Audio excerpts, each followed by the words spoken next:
And hello everybody, welcome back to the Midnight channel. This is Kuro, and today I have a little bit of a different video from the other ones. I always have different content apparently.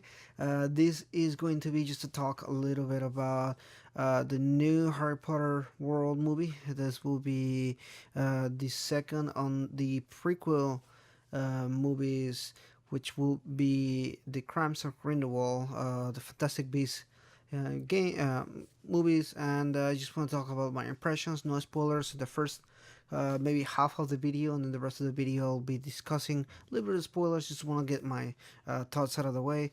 I am a huge Harry Potter fan. I'm actually wearing my Gryffindor shirt right now, and I was really excited for the prequels whenever they first were announced. As the first one came out, the first Fantastic Beast and Where to Find Them came out. It was a really good movie. I actually enjoyed the movie a whole lot as a Harry Potter fan. Uh, a lot of nods to the other movies and a lot of character reference and everything, and I loved that movie overall. Great job, fantastic. And I actually saw the movie a little bit before. Again, just kind of to refresh for this one, and I want to say I had a lot of thoughts about this movie. The movie does a lot of things right and does a little thing wrong. But I think my biggest issue with the movie, as for now, is that it doesn't know where it wants to go for. There's multiple plot threads, and they all kind of go their own way, and it can lose people, and it can lose people like me that love the series and know a lot about the series and follow the lore closely and everything. And so I'm sure the people that are not fans as much as I am, and as much as some of us are, will be very lost and confused at a lot of the stuff that's going on. But movie is great. All the actors did a great job portraying their characters. Returning characters were as awesome as they were in the last movie. Jacob didn't have as a bigger role as I hoped in this movie, but that's fine. He was still a good character. And I do have some thoughts on Nagini. I didn't think that she really fit in the story. It felt to me that it was more of an excuse to get her in there, but I felt like there was a giant chunk of story that was missing, that they just, I don't know if they, whenever they edited it, something happened, but yeah, I just felt there was a little bit missing there. And yeah, but overall I felt that the movie was great.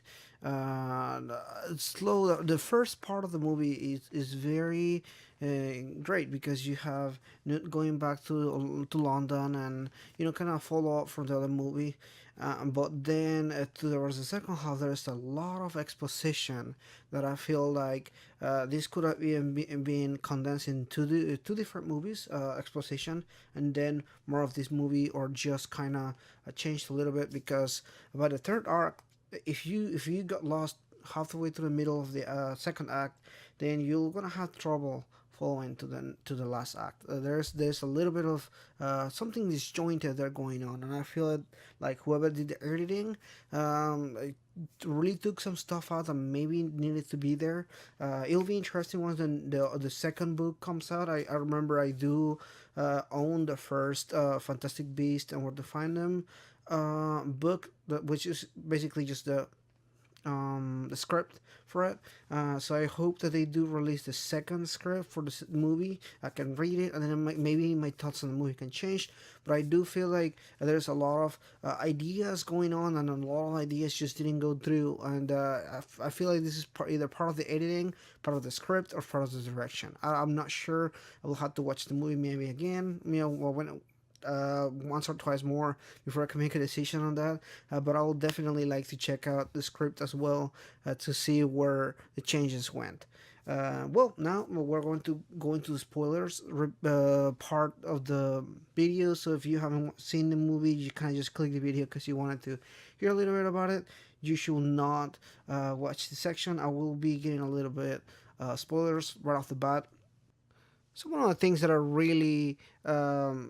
was really surprised about, now that we're talking about spoilers, was seeing Nicholas Flamel as a character and kind of how he interacts with the rest of the characters. It was just something that I just didn't expect to see. I'm sure if some people that are kind of more like into finding every single detail about the movie before it comes out, that they knew about it, but going in, I did not know about it. I didn't expect it, and it was a nice cameo. I really appreciated that a whole lot. It was really really nice, and I expected him to talk more about his relationship with Dumbledore, especially since he plays a major role on the Philosopher's Stones. But it didn't, and I just hope maybe in the next movie they'll talk more about this because that's something that I would like to hear more about. Speaking of Dumbledore, I actually didn't see much of him as much as I hope that I did. The actor did an amazing job portraying Dumbledore, a young Dumbledore. He had that same personality per se. It felt like Dumbledore. His sarcasm, his humor was there. The way that he spoke, his mannerisms were there too. Great job there. Hopefully, we'll see more from Dumbledore in the next movie. But yeah, I really hope that this brings more to the movie. Maybe the next movie will have just a little bit more of everything because that's I feel like that's what this movie missed a little bit on. So Credence, they revealed who he really is, which is Aurelius Dumbledore, which it will be a new brother for Albus, and this creates a lot of stuff because, as anybody knows from the lore, Albus only has two siblings, and uh, neither of those two credits. So it's interesting how they're gonna play it out. Is it really his brother? I'm not sure. I really want to know. I can't wait for the next movie to see what happens there. But I definitely feel that, like I mentioned earlier, there was something that they cut out that is kind of vital of important, especially regarding Nagini, because by the time she shows up, she's already with Credence. So I don't know what's going on there. How they met? What's going on there? How is the relationship so strong? But then he easily betrays her or leaves her later on. So I need to know that part because I feel like that's an essential part for you to be able to care for the character a little bit more.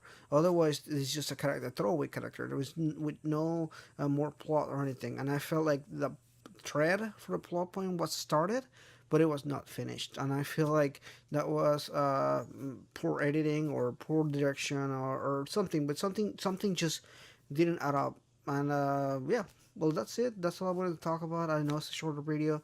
I just had to get my thoughts out of there.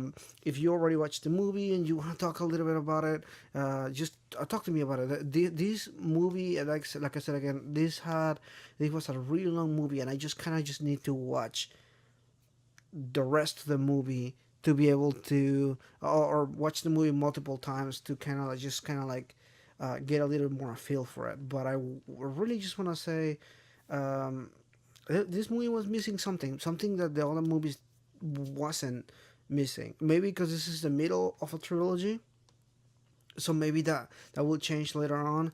But as for right now, it's just something feels off, and I don't know what it is. But yeah, if you agree with me, just let me know. If you don't agree or kind of just want to get your thoughts out, talk about it. I really need to talk about this movie a little bit more. If you know about Harry Potter and know the lore and everything, I'm confused a little bit.